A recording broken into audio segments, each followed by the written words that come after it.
So this is part one for spine health. It all starts at the spine with flexion and extension. If we want to incorporate better rotation throughout our spine, we actually need to make sure each of the 24 segments in our spine has control and moves independently before we really try and add extra rotation. Because if it does not move in flexion and extension, we will not be able to get better rotation. So this is a simple cat-cow exercise, except with it we have an intention of moving segmentally one vertebrae at a time, which resembles a wave moving through your back. For the purpose today, we're gonna start the wave always at our tailbone, okay?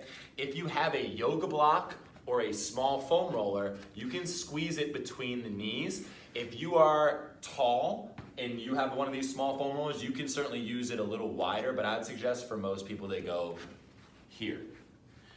Tucking the toes underneath you.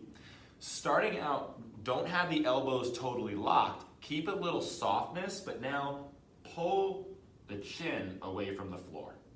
From this position, we want to make sure legs are vertical, arms are vertical, and I'm going to initiate the movement at the tail first.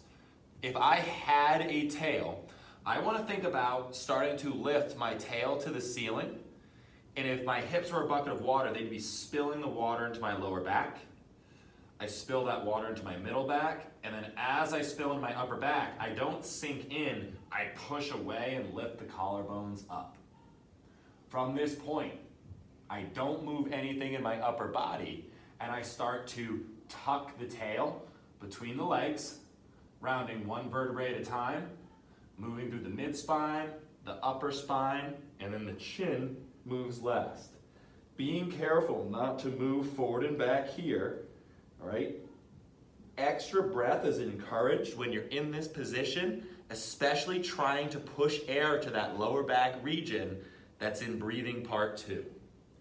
From here, fully rounded, lift the tail to the ceiling, start to move one vertebrae down at a time, mid back, and then as we get to the upper back, keep pushing away from the floor, lift the collarbones, chin moves last. Go back to the tail. Just tucking the tail, one vertebrae rounds at a time, mid back, upper back, chin moves last. If you're finding that you're really rounded up here and not a lot in the tail, take those shoulder blades down, emphasize more of the tail tuck.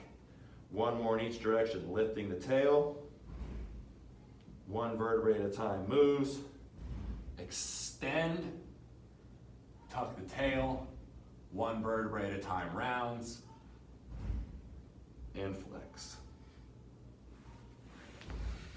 And that is your spine health, part 1.